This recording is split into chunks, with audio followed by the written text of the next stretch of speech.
Kurang dari sepekan sejak duet Anies Baswedan, Muhaimin Iskandar dideklarasikan, putri mantan Presiden Abdurrahman Wahid, Yeni Wahid, menemui bakal capres Prabowo Subianto di kediamannya di Kertanegara, Jakarta Selatan.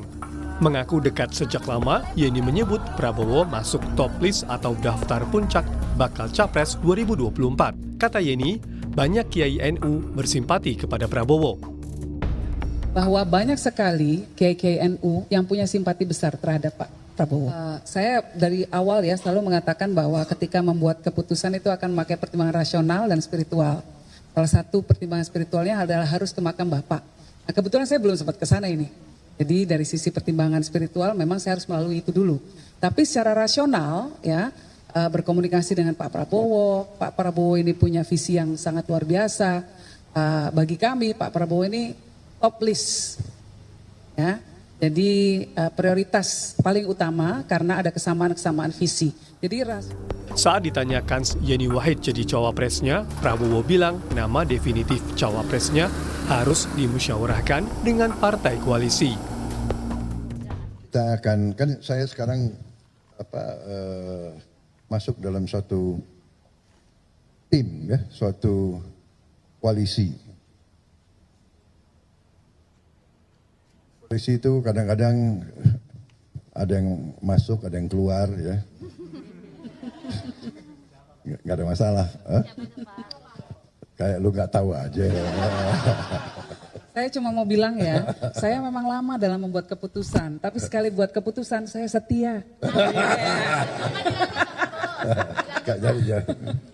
Jadi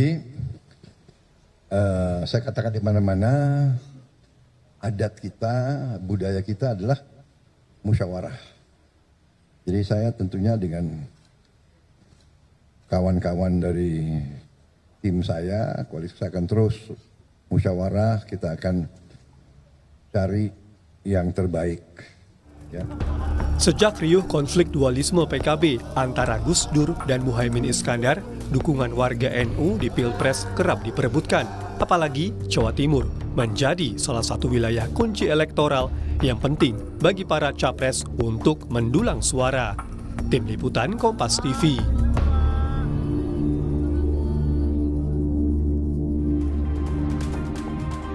Saudara, pertemuan bakal Capres Prabowo Subianto dan Putri Gus Dur Yeni Wahid terjadi tidak sampai sepekan sejak duet Anies Baswedan Muhaimin Iskandar dideklarasikan di Surabaya, Jawa Timur. Apakah Prabowo menggait Yeni Wahid untuk berebut suara Nahdien sepeninggalan Caimin dari koalisi? Sudah bergabung untuk diskusi pada sore hari ini juru bicara tim pemenangan Prabowo Subianto, Wihadi Wianto, dan bergabung juga Wakil Sekjen Partai Kebangkitan Bangsa Saiful Huda, serta Direktur Eksekutif Lembaga Survei Indonesia Jayadi Hanan. Selamat sore semuanya, apa kabar? Selamat sore Mas Tifal. Terima kasih sudah bergabung bersama kami. Jadi Pak Muhaimin keluar dari KIM, Mas Wihadi, terus ada pertemuan dengan Mbak Yeni, disebutkan juga bahwa Kiai NU menaruh simpati juga ke Pak Prabowo. Jadi ini semacam menggantikan untuk posisi dukungan ya, termasuk untuk mendapatkan dukungan dari para Nahdien, begitu? Jadi begini, hubungan Pak Prabowo dengan Mbak Yeni, dengan keluarga Gus Dur ini kan sudah cukup lama. Jadi saya kira pada saat koalisi dengan PKB pun beberapa kali ada pertemuan juga antara Pak Prabowo dan Mbak Yeni. Jadi saya kira ini adalah pertemuannya mungkin yang saat ini adalah pas setelah PKB keluar daripada koalisi Indonesia Raya, sehingga mungkin ini dikait-kaitkan dengan hal tersebut. Namun hal ini memang Mbak Yeni ini kan representasi daripada Gus Durian. Jadi saya kira ya bisa saja itu terjadi bahwa memang sebagian daripada masyarakat Nahdien yang mungkin akan tetap mendukung Pak Prabowo dengan adanya Mbak Yeni yang tetap ke Pak Prabowo. Saya kira ini sesuatu hal yang memang bukan tiba-tiba itu pertemuan, tetapi pertemuan ini kan memang karena teman lama. Jadi saya kira Pak Prabowo sendiri mempunyai sejarah yang panjang juga dengan Gus Dur. Jadi saya kira ini adalah sesuatu hal yang pertemuan yang memang bisa terjadi. Tapi sejauh mana kemudian suara dari kalangan Nahdien ini bisa menaikkanlah posisi dari Pak Prabowo ini begitu? Saya kira apa yang sudah dilakukan oleh Pak Prabowo dari tahun 2019 sampai dengan sekarang ini pun kunjungan-kunjungan ke Jawa Timur selalu kunjungan-kunjungan ke pondok-pondok pesantren dan dekat dengan kaum Nahdliyin. Saya kira Pak Prabowo juga sudah mendekat dan sudah dekat dengan kaum Nahdliyin pada saat 2019 maupun sekarang ini pun. Jadi saya kira apa yang menjadi komentar daripada Mbak Yeni yang mengenai masalah banyak kiai-kiai yang simpati dengan Pak Prabowo, karena memang Pak Prabowo dari dulu memang sering berhubungan dengan kiai-kiai NU. Oke, karena juga begini dari pernyataan Mbak Yeni Wahid setelah pertemuan waktu itu juga disebutkan ini undangan sudah lama juga disampaikan dari Pak Prabowo. Berarti kan ini sebetulnya bukan pertemuan yang mendadak begitu kan ya? Betul, betul. Saya katakan tadi kan bahwa ini kan pertemuan memang sudah cukup sering bertemu juga dalam kesempatan tidak resmi, seringkali bertemu antara Bu Sinta dengan Mbak Yeni, dan sekarang undangan kepada Mbak Yeni pun juga sebenarnya sudah disampaikan. Hanya memang mungkin kebetulan Mbak Yeni datangnya pada saat PKB sudah tidak lagi bersama kita, sehingga mungkin ini akan mempunyai efek yang mungkin semuanya melihat bahwa ini seakan-akan sebagai pengganti. Tapi sebenarnya apa yang disampaikan oleh Mbak Yeni ini adalah merupakan satu hal yang memang seperti itulah yang terjadi, bahwa memang hubungan sudah lama, dan kemudian juga Pak Prabowo juga hubungan dengan Kiai NU dan segala macam itu sudah cukup lama dan juga cukup intens. Oke, kalau Anda mencermati ini Mas Jayadi di pertemuan antara Pak Prabowo dengan Mbak Yeni Wahid kemarin itu, ini memang sifatnya adalah upaya untuk menaikkan suara Nahdliyin setelah ditinggalkan Muhaimin Iskandar di Koalisi Indonesia Maju, atau gimana Anda melihat ini? Ya pasti itu salah satu upaya kan gitu. Karena selama ini kan posisinya kan berseberangan nih antara Yeni Wahid dengan Muhaimin Iskandar. Iya benar. Cuma memang baru setengah Pak, kalau secara kualitatif Pak Prabowo dapatnya ya. Kan baru dapat Yeni dan mungkin pengikut atau grupnya Gus Durian kalau istilah Pak Wihadi tadi. Tapi Caimin keluar dengan membawa ketokohan Caimin dan membawa keluar PKB kan gitu. Jadi untuk menambal kekurangan dari partainya yang mungkin masih belum. Tetapi jelas bahwa Yeni Wahid adalah salah satu tokoh di NU ya, di kalangan Nahdliyin, terutama di daerah yang cukup besar di Jawa Timur gitu kan. Jadi adanya Yeni Wahid bertemu Pak Prabowo itu untuk mengantisipasi kemungkinan bahwa para pemilih Nahdliyin itu pilihannya bukan hanya Anies Caimin gitu, tapi juga tetap bersama Pak Prabowo gitu. Nah, saya kira ini memang penting dilakukan dalam konteks perspektif Pak Prabowo, memang penting dilakukan karena selama ini kalau kita lihat data-data, memang kaum Nahdliyin itu cenderung masih lebih banyak ke Ganjar dan Prabowo, masih belum banyak yang ke Anies Baswedan. Ya, jadi kalau misalnya perginya Caimin ke Anies Baswedan itu kemudian membawa sebagian dari pendukung Prabowo ke sana, maka itu kan potensial untuk menggerus suara dari Pak Prabowo. Tapi lagi ini masih di atas kertas ya. Karena menurut saya perginya Caimin itu memang potensial menambah suara untuk Pak Anies. Itu artinya potensial mengurangi suara untuk Pak Prabowo di kalangan Nahdliyin, terutama di Jawa Timur dan Jawa Tengah. Kemungkinan suara akan terbelah itu bisa terjadi? Dugaan saya begini, menurut saya karena NU ini besar banget, data dari sejak 2004 sampai sekarang menunjukkan bahwa orang yang merasa bagian dari NU itu sekitar 50% lebih. Banyak sekali. Nah, di antara 50% itu ada sekitar 13%-an yang menganggap dirinya anggota aktif dari NU. Nah, anggota aktif dari NU itu kebanyakan ke PKB kalau dari segi partai. Tapi dari segi presiden, mereka belum punya pilihan yang banyak. Anggota aktif dari NU itu pilihan presidennya masih lebih banyak ke Ganjar dan Prabowo, belum ke Anies gitu. Nah, jadi hitung-hitungan di atas kertasnya adalah dengan Caimin pindah ke Anies, maka paling tidak yang 13% anggota aktif itu itu bisa dibawa oleh Cak Imin. Baik. Tapi tentu saja itu kemudian masih menjadi potensi ya, belum Oke. tentu bisa jadi. Oke, di satu sisi Mbak Yeni bilang Kiai NU simpati ke Prabowo, tapi dari kubunya Pak Muhaimin Iskandar ini bilangnya dengan Pak Muhaimin berpasangan dengan Pak Anies Baswedan, Kiai NU juga mendukung begitu. Dengan pertemuan antara Pak Prabowo dengan Mbak Yeni ini, Pak Saiful, seberapa yakin bahwa Kiai NU ini ya dukungan-dukungan Nahdien nggak akan berpindah ke lain hati begitu?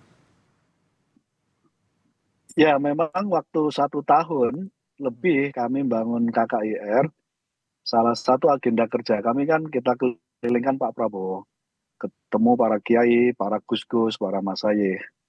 Nah, apa yang disampaikan oleh Mbak Yeni itu betul bahwa ada simpati dari kiai-kiai NU untuk membantu Pak Prabowo. Tapi itu kalimat yang belum selesai, karena ada tambahannya. Apa tuh? Para kiai di Jawa Timur siap mendukung Pak Prabowo kalau mengambil Gus Imin sebagai cawapresnya. Jadi tetap yakin bahwa yang didukung dari Nahdien itu adalah Muhaimin Iskandar berpasangan dengan Anies Baswedan, begitu? Ya kalau soal kontroversi mengambil ceruk NU kan dari dulu sudah begitu. Jadi fenomena Mbak Yeni hari ini tuh ketemu Pak Prabowo itu sama saja dulu dengan fenomena beberapa capres menggandeng cawapresnya dari NU. Itu sih tema lama Mas ya. Soal itu sih tema lama dan seperti disampaikan oleh Mas Jayadi memang ceruk NU besar. Nah tapi kami meyakini bahwa perjalanan politik di era reformasi ini memberikan pelajaran penting bagi warga Nahdien bahwa menyatukan aspirasi politik itu sangat penting supaya NU tidak jadi pajangan.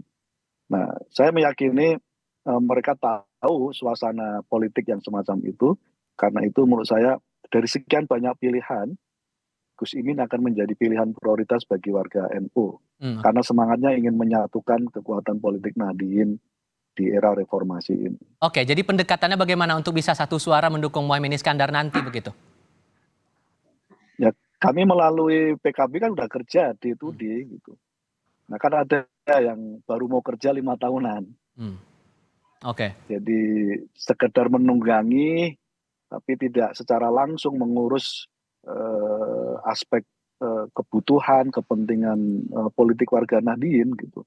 Nah karena PKB dilahirkan dalam rangka mengagregat kepentingan politik Nahdien, ya kami bekerja tiap hari, bukan musiman 5 tahunan gitu. Dan itu saya kira nanti bisa kita lihat suasananya seperti apa nanti pada tanggal 14 Februari. Oke. Tadi Mas Jayadi sempat bilang 13% suara anggota NU aktif ini bisa jadi ceruk suara yang potensial begitu Mas Wihadi. Dengan menggait Mbak Yeni Wahid itu sebagai salah satu caranya?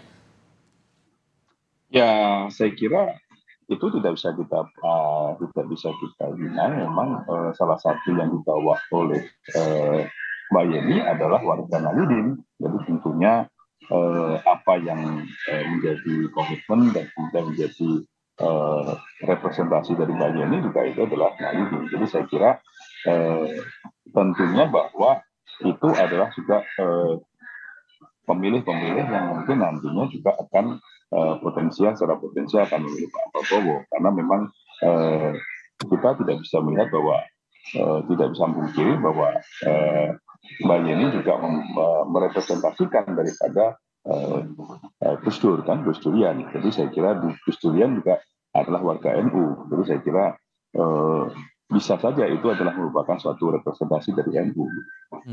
Jadi strategi apa yang mungkin akan coba dipakai begitu untuk PDKT lah begitu untuk mendapatkan ceruk suara dari NU ini, dari Gerindra sendiri? Ya saya kira apa yang sudah kita lakukan selama ini dan kader-kader kami juga sebenarnya banyak yang dari NU juga sebenarnya kan. Jadi cuman kan ini kan semuanya sudah bergerak, kita semua kader-kader kita, dan saya kira ceruk NU ini kan cukup besar seperti Mas Jayadi sudah sampaikan. Jadi saya kira ada juga warga NU yang di Gerindra, ada juga warga NU yang di PDI Perjuangan. Jadi saya kira di semua partai itu ada warga NU. Jadi saya kira dari situ kita bisa melihat bahwa NU ada di mana-mana. Jadi saya kira kalau strategi tentunya dari warga NU yang menjadi kader-kader Gerindra itu tentunya akan melakukan apa yang menjadi pilihan dari partainya. Saya kira itu yang nanti. Oke, walaupun di satu sisi dari NU sendiri menyatakan bahwa secara instansi, secara institusional tidak ada dukungan bagi tokoh-tokoh tertentu, Mas Jayadi, tapi yang jelas ini kan ceruk suara cukup besar begitu. Bentuk PDKT-nya nih, bagaimana caranya agar betul-betul bisa didapatkan ceruk suara dari kalangan Nahdien ini untuk para capres ini? Ya, saya kira Pak Wihadi maupun Kang Saiful apalagi ya itu paham bahwa di NU itu cenderung lebih bersifat komunitarian ya, berbasis komunitas. Karena itu ada simpul-simpul komunitas, meskipun tentu tidak 100%, yang bisa berpengaruh kepada bagaimana suara mereka di dalam pemilu bisa diarahkan. Nah, kalau kita bagi dua, itu ada dua simpul komunitas atau simpul komunitas yang sifatnya formal dan simpul yang sifatnya informal. Yang formal itu ada dua minimal, yaitu PBNU atau NU sebagai organisasi dan PKB. Ya, kalau kita tanya ke orang di Jawa Timur misalnya, manakah partai politik yang paling mewakili warga NU? Ya biasanya dijawab PKB. Tapi aspirasi warga NU itu menurut warga di Jawa Timur juga bisa disalurkan melalui PBNU. Jadi sekarang pertanyaannya, apakah dua kekuatan formal ini PKB dan NU sebagai sebuah organisasi itu sama apa enggak suaranya? Tadi Mas Tipal mengatakan suaranya nggak sama gitu. Nah kalau suaranya nggak sama, potensi Caimin untuk membawa suara NU ke capres pasangannya Anies Baswedan itu menjadi berkurang. Itu satu. Lalu jangan lupa juga adalah kekuatan-kekuatan yang sifatnya informal. Yang informal di sini paling tidak juga ada dua. Satu, ketokohan dan yang berbasis keluarga maupun individu. Tadi misalnya ketokohan yang berbasis keluarga itu misalnya Yeni Wahid yang dikaitkan dengan keluarga Gus Dur gitu kan. Lalu ada lagi keluarga-keluarga di NU lain yang bisa berpengaruh. Ya. Selain itu juga ada tokoh-tokoh. Ya. Nah ini satu, jadi ketokohan. Yang kedua adalah jangan lupa kekuatan NU yang juga sifatnya informal tapi berpengaruh adalah kiai dan pesantren. Nah yang jadi tantangan adalah tokoh-tokoh di NU, keluarga-keluarga berpengaruh di NU, kiai-kiai di NU, pesantren-pesantren di NU itu selama ini kalau kita perhatikan tidak selalu satu sikapnya, tidak sama sikapnya. Karena itu dan dan para capres partai politik paham tentang itu. Karena itu mereka punya berbagai jalur untuk menemui siapa kira-kira mana kekuatan formal maupun informal yang bisa lebih dekat kepadanya. Ketika Caimin pergi, maka siapa yang mungkin kira-kira lebih mungkin pertama kali masuk? Ya antara lain Yeni Wahid. Karena sudah jelas itu Yeni Wahid tampaknya tidak cocok dengan Caimin dalam konteks aspirasi politik. Misalnya ya, paling tidak itu yang kita tangkap. Okay. Nah pertanyaannya bagaimana dengan yang lain? Apakah PBNU, kemudian kiai-kiai? Kita dengar tadi kan sejumlah kiai penting di NU ya dan sejumlah pesantren di NU itu apakah tetap akan mendukung Pak Prabowo atau tidak? Apakah dukungan itu betul kata Kang Saiful ada syaratnya mendukung Pak Prabowo kalau wakilnya Caimin? Apakah betul itu nanti akan menjadi dinamis dalam konteks perebutan suara Nahdien ke depan. Tapi kalau kemudian berubah preferensi suara dari para kiai dari kalangan Nahdlatul Ulama di Jawa Tengah dan Jawa Timur itu masih memungkinkan atau tidak menurut Anda, Mas Jayadi?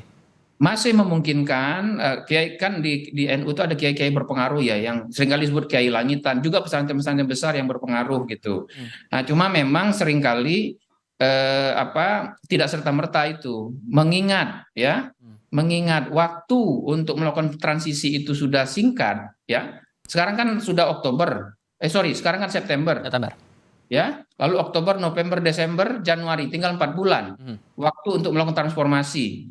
Pada saat yang sama, setiap orang sudah melakukan gerakan atau manuver politiknya untuk saling mendekati. Jadi itu tantangannya, tidak mudah untuk melakukan transformasi itu secara cepat.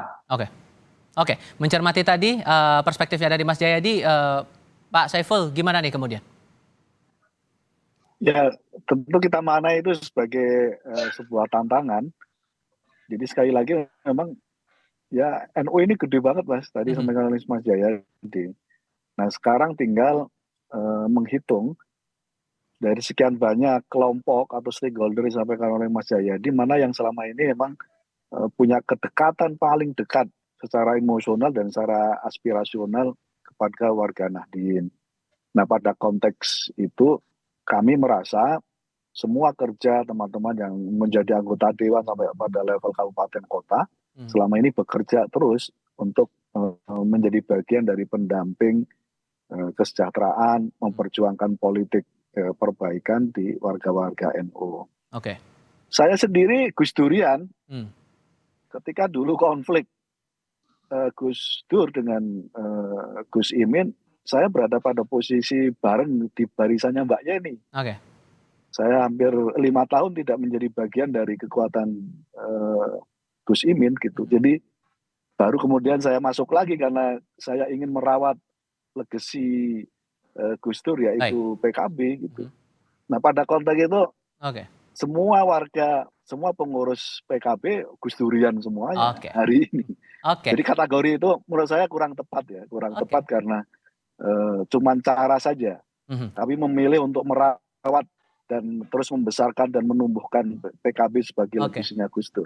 Saat yang sama ada yang memusuhi Gus Dur terus. Tadi juga tadi juga disebutkan ada perspektif bahwa kecenderungannya dukungannya antara Pak Prabowo atau Ganjar begitu dari perspektif pilihan dari para kiai NU ini, Mas Wihadi, untuk menjaga loyalitas ini agar dukungan tetap berada untuk Pak Prabowo Subianto. Gimana tuh posisi Gerindra nanti ya?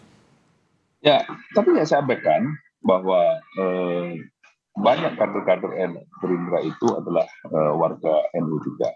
Dan saya kira tentunya mereka juga banyak juga yang dari keluarga kiai, pondok pesantren juga banyak, ya kan, tentunya di Jawa Timur, karena banyak juga kader-kader kita dan juga anggota DPRD, kabupaten dan segala macam itu yang mereka warga daripada pondok pesantren yang dari kalangan Muhammadiyah. Jadi saya kira tentunya ini adalah satu modal buat kita, di mana merawat Pak Prabowo untuk tetap dipilih oleh warga Nahdlatul. Jadi saya kira ini sudah dilakukan dari dulu kita bisa lakukan. Oke, Mas Wihadi Wianto terima kasih, Pak Saiful Huda terima kasih, Mas Jayadi Hanan juga terima kasih sudah berdiskusi bersama kami. Selamat sore semuanya.